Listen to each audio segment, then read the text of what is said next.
All right, we're back here on the Cut Pro Wrestling Podcast at We Are Wrestling Ridgefield Park, and I am with Rob Killjoy, North Carolina. I am Rob Killjoy. North Carolina's finest?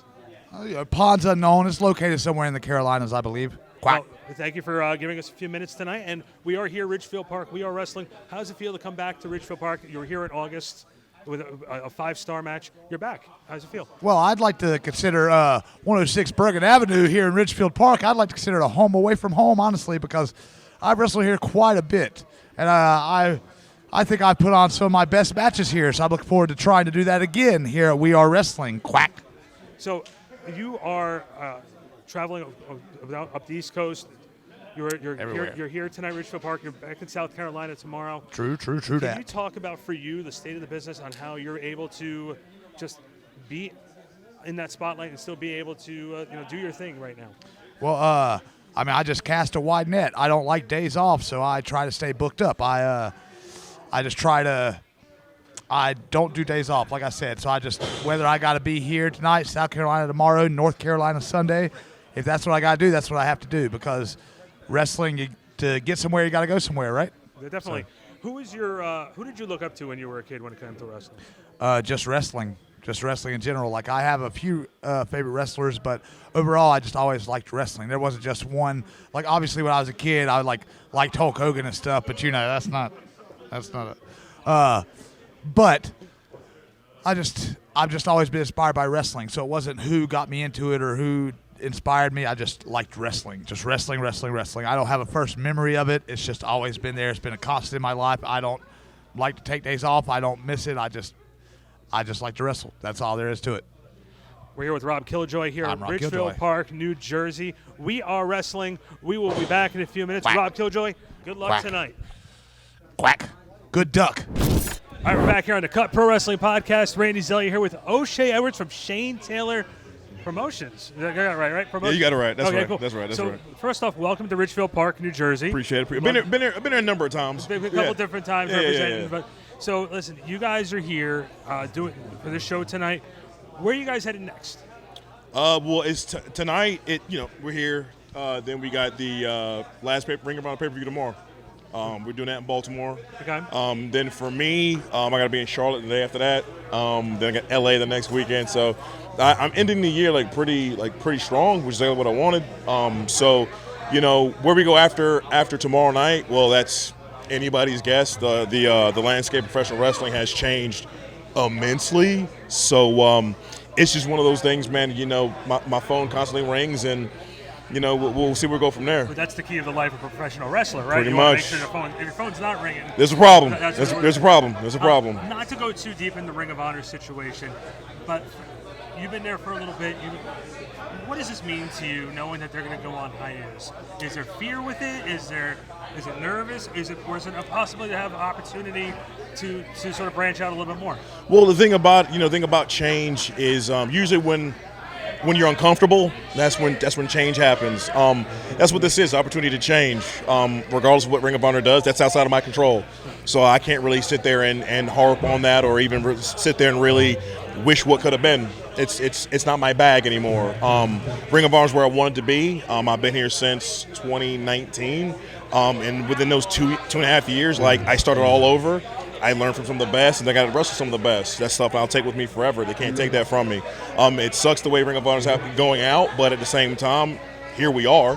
So for me, it's all right, well, let's make sure that we make the best of it. And I know tomorrow night the entire wrestling world will be watching us, and I'm going to take very, very full advantage of that. I have to ask this, too. For you, who did you model your wrestling style of, and who did you grow up watching? I grew up as a kid. I grew up watching a lot of Ahmed Johnson. When I was a fan, it was Ahmed Johnson. As I got a little older, it was a lot of Ron Simmons, a lot of Butch Reed, a lot of Stan Hansen, a lot of Steve Williams. I was a little surprised with Stan Hansen. Yeah. Stan the Lariat Hansen. That lariat, man. That lariat. And the cowbell too. Yeah, it was really the amount of intensity that when he threw something, he was coming to bring pain. And everything I do is I have bad intentions, regardless of what you may think of me. When I throw something, I'm not throwing it to be soft. It's coming. You make it count. Yeah, I'll make it count, exactly. I'm going to get one shot at it. Well, one of the things that I found and I asked her in a lot of the interviews during the pandemic, But being with Ring of Honor, you guys performed without a crowd. Mm-hmm. What did you learn about yourself performing in front of empty seats in that type of environment? What did you feel like you found yourself having to improve on? And how did you feel like the experience of performing without a crowd there? Really, it was the issue. Actually, it wasn't really an issue. When the lights are on, the lights are on. I come from like the Indies in Georgia, where there's going to be one person and 10 people, or maybe 100 if you're lucky. So me performing in front of a very small audience or no audience at all is not a big deal to me. I get paid to do a job. I'm going to do that job. The biggest thing I got to learn, though, was how to fill the negative space. There's no interaction, so I made my own interaction. I'm a storyteller. I'm always going to tell stories. And for me, it was a chance for me to tell the best story where everything I said and everything I did mattered because everyone was looking at me. There's no crowd. So actually, I enjoyed it. I found who I was as a performer. I found who I was as a wrestler, and I look back at those moments actually very fondly. Oh, I wasn't expecting that. Yeah. There was a lot of people who were just like, we missed the crowd. But you know what, though? I felt that the pandemic gave wrestlers a chance to work on something. Yes. To work on their craft in a different way. Yeah. But that's what we do. We're here always to get better. We're here always to, you want to be, you're only good as your last match. So I need to make sure that every match I have is always better than my last match, regardless if it's a crowd or not. Don't get me wrong, I miss the crowd. I love the interaction. I love the emotion of it. But they're not here. So what I'm going to do, I'm going to sit there and cry about it, or I'm going to get to work. Yeah. I chose to get to work. Well, it's funny. Silas Young said to me, he said during the first couple of tapings when he came to the ring with a cigarette, he flung a cigarette. He said he was worried about burning down the studio. Yeah. There's no one there but a curtain. That curtain's flammable. Yeah. So now with Ring of Honor sort of ceasing operations till April, what's next for Shane Taylor Promotions? Everything. We want everything. We're going to come get everything. Really, we always say that scared money doesn't make money. So whether it be one of us, whether it be all five of us, Shane Taylor is bigger than one promotion. Even though it has his name on it, Shane Taylor Promotions is bigger than one person. And we take pride in that, because we can go our separate ways and still just wreck shop, or we can come together and just move mountains. So for us, it doesn't really matter what comes next. We just know whatever comes next, we're going to make the absolute best of it, and we're going to kill it. Well, I wish you good luck for tonight, and wish you all the luck in the future. And hopefully we can have you on. We can tell your story a little bit more. I appreciate it, man. Yeah, I appreciate it. Thanks so much. Thank you. Mm-hmm. All right, we are here at the We Are Wrestling show here in Ridgefield Park, New Jersey. Joey Ace. What's up, man? How are you? Thank you for joining me. We just finished watching it a few minutes ago. Talk to me about your experience here at We Are Wrestling. I didn't get the job done tonight, but what got done was Gabby Ortiz's eyebrows kicked into the third row. So I'm happy about that. Well, win, lose, or draw, what a performance. Thank you. What does it mean to you to be coming out here to places like Ridgefield Park, being able to perform and do the best job you can for the fans? Well, for me, this place feels like kind of like how when you guys had the ECW arena back in the day, kind of like, maybe 15 downtown years. Philly, baby. Yeah, downtown Philly. This what this feels like. It also feels kind of like the Queensboro Elks Lodge, and I don't live too far from there, but this is kind of like our Elks Lodge, our ECW arena. It's home. It's home. Yeah. But I don't come here often. So when I do come here, I want to show out. You know what I mean? What's amazing is the connection that you guys are able to make with the fans and give the fans something special, especially in a smaller venue like this. What does it mean to see the support afterwards and seeing the fans come, be able to go right over to you and just say, hey, man, that's a great match? I love it. I love the intimacy about it. I love smaller venues because even when there's just like, when it's even half full, when they get loud and they get behind you, it just feels like you're in front of like 1,000 people, 2,000 people. So, how important is it to do shows like this, especially since we're coming off a pandemic? Being able to be in front of live crowds carefully. Like during the pandemic, it was real hard for me. I can speak for myself to not be able to like be around people and be around the crowds and be in the ring and performing. It hurt. So like to come back slowly and kind of get my feet wet, it's amazing. I love it. Joey Ace, I appreciate you. Thank you so we hope much. to have you on the show soon. Yes, have a great time. Thank you so much. Man. All right, now with us here at the Cut Pro Wrestling Podcast, I am here with the guiding light. Your guiding light. He's my guiding light. He's your guiding light. Yes. He is AJ Penn. AJ, thanks for coming over by us to give us a visit. It's great to see you again, my friend. Yeah, great seeing you. I had a blast last time I was on the show, and great to see you guys tonight, supporting We Are Wrestling. Great event tonight. So your man won. Jay Bougie won, that's it. Everybody took witness. God bless. And tonight, Joey Ace brought out America's Favorite Agent for one night only. So I'm feeling good. I'm natured a little bit tonight. Got a little adult beverage. Yeah, it's apple juice. Ginger ale with yes. something mixed in. We'll just leave it at that. So AJ, I have to ask, what do you have in store for the rest of the evening here at We Are Wrestling in Ridgefield Park? It's been a great evening. I didn't get to see much of the first half because I was preparing with Jay Bougie, but I will be doing commentary on the second half of the show. Are you going to be keeping Peter Rosado in line?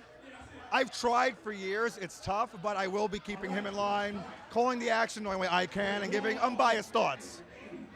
AJ, I have to ask, what's it like to be back here, Ridgefield Park, We Are Wrestling? One of your good buddies is actually helping run the show in Mike Law. What does it feel like to be back here with We Are Wrestling, help guiding some of this younger talent? It's a great show. I love these shows. We Are Wrestling, the second event. The first event was a great success. I've known Pete for a good 10 years. I'm happy to see what he's done here. If I can help out in any way, I'm glad to do it. A lot of great young talent, a lot of established talent. It's a great mix here. So if you love independent wrestling, definitely come out and see us when we're around. There's a lot of great events here. And wait. Come on. Oh, there he is. There he is. Jay Bougie. Fresh off his victory tonight. The Bougie man himself. Listen, You made him take witness. listen. I'm blaming you for what happened, though. No, he's a good people. He's Don't good blame people? him. Don't blame him? Don't blame You him. sure? He's good people. Listen, Yeah, Randy's good people. I'm good people. Give me a hug. Give Give me a hug. Hey, listen, I won. Shout out Battle Club. Wait. This is Randy Zellia with MaxSportsPage.com. AJ Penn has caused havoc here. But if we can get security over here, I don't know. We'll be back in a few minutes. Not now. Listen, he's a sponsor here. Let's not get anything happening over here. I know you want a match with Bougie. We're going to talk to Peter Rosado. Make it happen. We're going to have something special for you. Don't worry about it. We're going to take care of you. Yes, we're going to make sure. We're going to see. We're going to make sure. Yeah. We're going to see. Yes. Don't put your thumbs on me. Don't. No. Do it again. Do it again.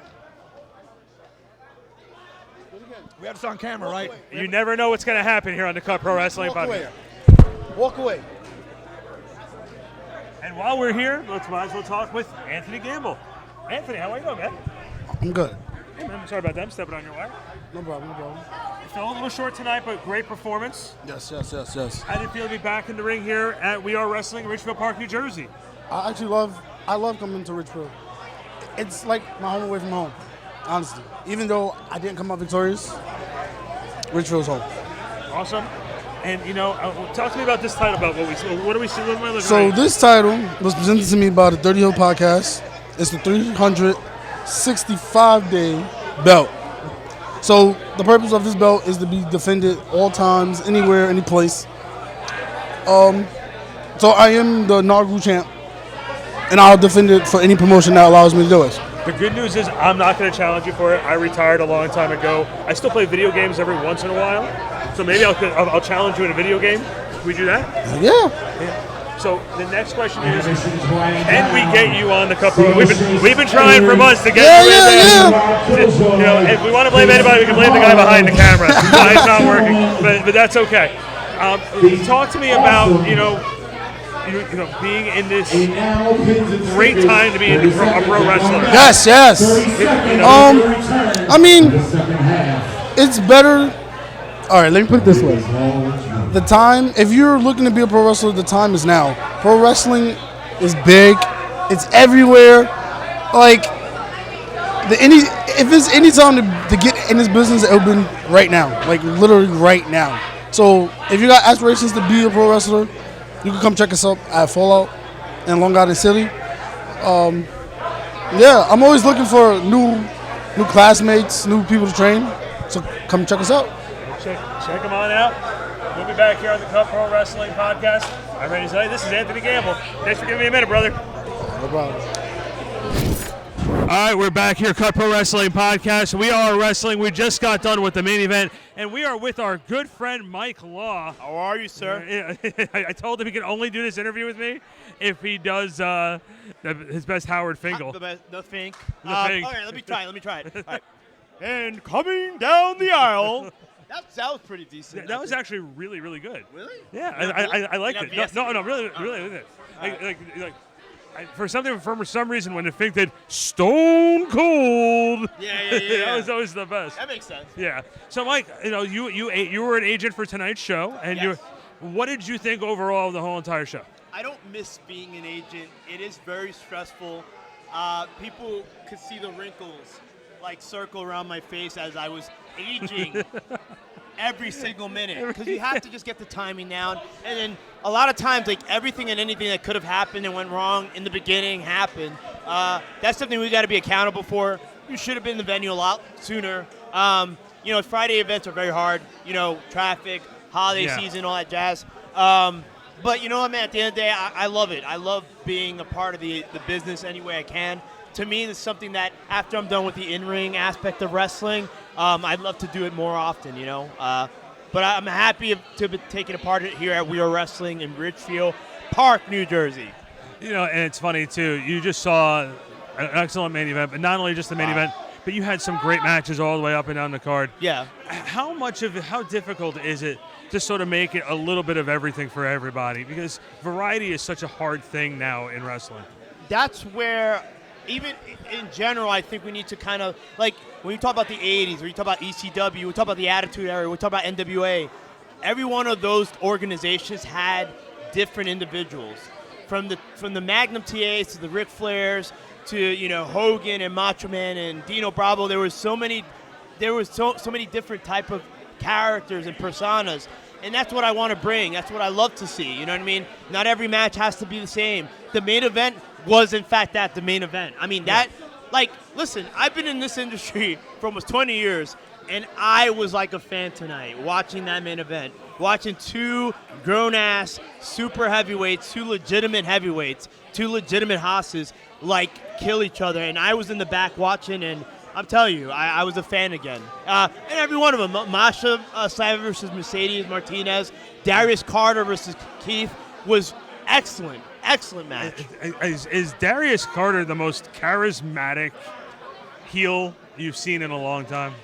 I think the thing with him, it's more of a presence. He has such a great presence. He comes out and he commands the crowd, and that's something you can't teach anybody. You either have it or you don't. You know what I mean? Or you could progressively gain it as you go along. But he could control the crowd so well. And so many people need to study guys like him, Dan Moth, O'Shea Edwards, the list goes on. Even like a Mercedes Martinez. Mercedes going in there and showing why she is a superstar. And it's not a WWE thing. It's not an NXT thing. She's a legitimate superstar. Her presence, the way she carries herself, a true professional. I mean, that was my first time being in a locker room with Mercedes, and just such an honor. She's such a talent, and I think to me, any company that's lucky enough to have her is truly a lot better. Right, you're on the Cut Pro Wrestling Podcast right now with the one and only Mike Law. Colossal Mike Law. I was Agent Mike Law tonight, not Colossal. So are you like Matt Hardy now? You have different gimmicks. You have Big Money Matt. You have No. So now it's you're either agent. I'm an agent or I'm Colossal. Okay. Or I'm a coach too. Maybe. I don't know. There's different things. Mike Law will hopefully join us again on the Cut Pro Wrestling Podcast. Yes. Mike, thanks for giving us a minute or two. Man, thank you so much. And for coming out. Thank you, Appreciate it. man. I appreciate you guys, and thank you for watching. All right.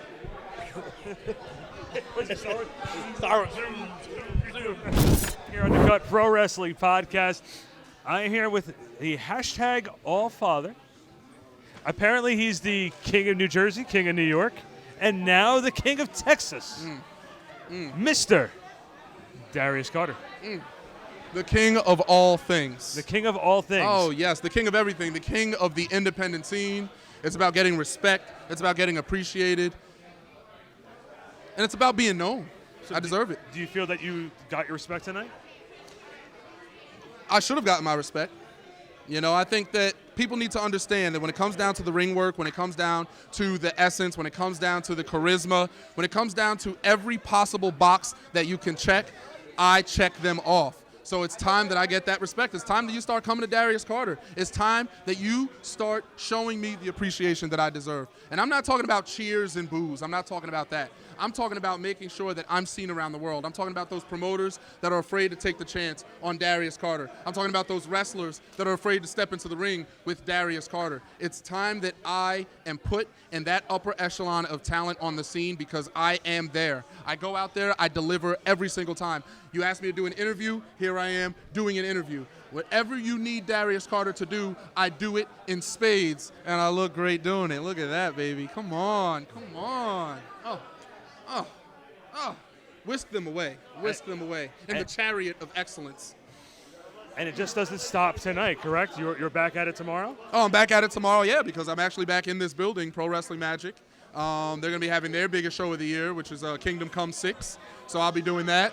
I'm competing for something called Keys to the Kingdom, which is like their version of Money in the Bank. You win it, you can cash in on a championship opportunity whenever you want. So I'll be doing that tomorrow. So I'm looking forward to it. You expect victory? Oh, I don't expect victory. I know victory is going to come. Expecting, it means I'm waiting on it to happen. I'm not waiting on anything. Victory may as well be my middle name. It might as well be on my birth certificate. All I do is win, comma, no matter what, exclamation point. And that's just the way that it is. It's just the way that it is. That's why you don't like me. Because I say I'm going to do something, I say I'm going to be successful, and then I am successful. Nobody likes you. I think your mother might like me. I think she might. Just saying. The mothers love me. The mothers love Carter. Just saying. So it is what it is. You have a unbelievable track record in this building. Is there something about this building that just brings out the best in you? Well, you know what? Honestly, I like that that mirror up top. Because when you're on your back or when you're on the mat and you see yourself, it's like an added incentive to pick yourself back up. So some people need the fans to get up. Oh, cheer, oh, help me. I don't need their help. I'll never need their help. But when I look at myself and I'm on my back, and I need to get up off that mat, my biggest motivation is my own reflection. So that's something that I appreciate about this venue. It's a little bit tighter, so the sound all travels. It kind of travels to one place here. Listen, you can put me anywhere. I don't need a ring. You can put me anywhere. Darius Carter is going to be successful. I wrestled at the Polyam Mansion for MV Young, okay, and suplexed Pinky Sanchez into a fire pit, okay? That's what I do. You can take Darius Carter anywhere, and I'm a marketable success. Grade A, A1. That's what I do, and that's who I am. So now that you are the king of Texas, can I ask what your favorite part of Texas is? I don't have to like Texas to be the king of it. Oh, okay. You think you have to like a place to rule over it? Okay. Listen. King of New York. King of Texas because I beat the Underground King. I stomped him back underground where he belongs with the maggots, with the urchins, with the rodents, with the pests. That's where Brian Keith belongs. Listen, Brian Keith is an excellent talent. He is the new Texas Pro Champion, but that champion is being sent back home a loser because that's what Darius Carter does. This is my territory. If you want to be a top person, you must encounter me. You must run against me. And we know how that happens. Brian Keith is going home. That's going to be a long flight home, thinking about all the things he should have done and could have done. But baby, there's nothing you could have done. You ran into a brick wall, and that's all that there is to it. So good job to you, but you're not good enough. And that's the fact. It's the truth. This is the Cut Pro Wrestling Podcast live in Ridgefield Park, and we are wrestling with a very humble Darius Carter. I could have said so much more. I thought that was very, very low-key, so you're welcome for that.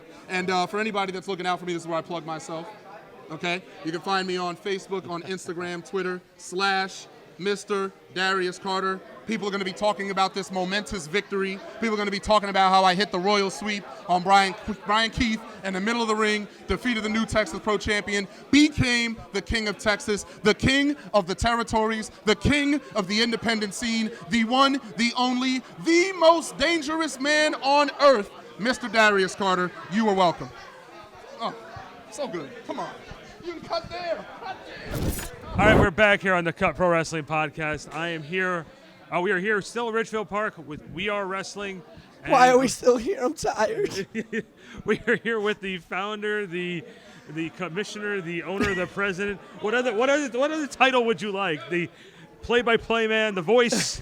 the man living a dream. That's what I am. The man living the dream. I am here with Mr. Peter Rosado. Pete, successful show. Two in the books now. Yes.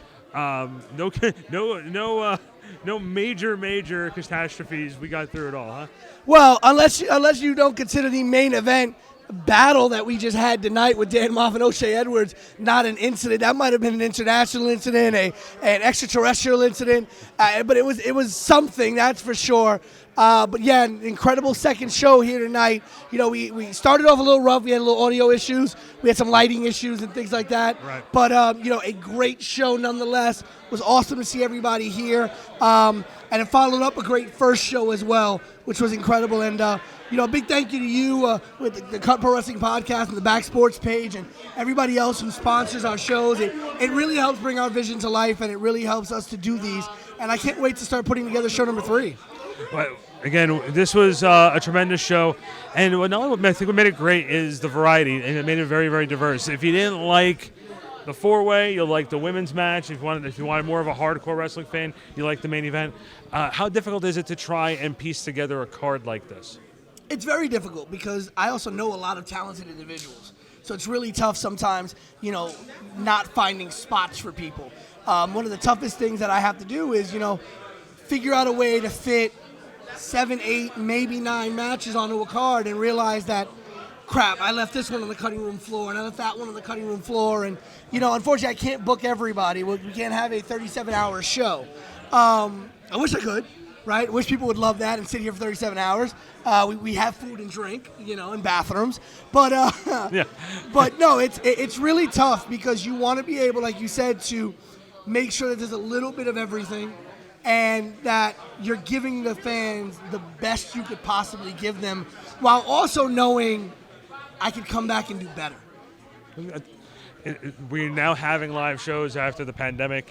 You have been talent, and now you're also working behind the scenes. How much of that do you have to sort of keep in mind too? Having to worry about making sure there's safety protocols and stuff like that? Oh yeah, 100%. I definitely make sure that all of our performers, all of our talent, everyone on the staff is either vaccinated. If they're not vaccinated, then they do have to follow protocols for that while they're in the building and around everyone else. I require negative COVID tests, minimum of 48 hours before the show, so we can make sure everybody's safe and sound. Because at the end of the day, not only do I need my talent and my staff to be safe, I need my fans to know that they're safe. I want them to be in this building and know that they're safe and they're taken care of, and that starts with the talent and the staff.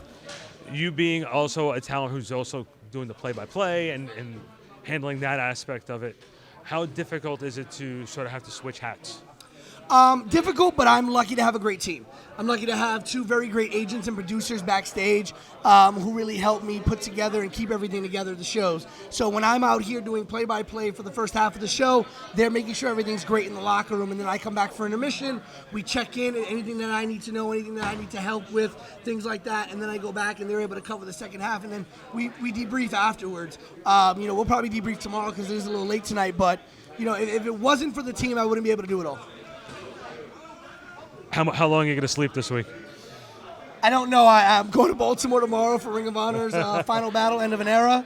I have some running around to do tonight, so I'm probably not getting home to maybe 2-something in the morning. And then I might pass out Sunday, but back to life on Monday. The world don't stop turning. Well, listen, if you need something to go to sleep, the Giants play at 4. Yeah, that's true. Listen, my Jets plays too, so I'm going to be asleep the whole day. So, with that being said, this is the Cut Pro Wrestling Podcast here at We Are Wrestling. I'm with the head man himself, Pete Rosado. Thank you so much for having us. Randy. Thank you for being here, and thank you to everyone who watched the shows. And if you weren't here live, catch the replay on Title Match Pro Wrestling Network as soon as it goes up.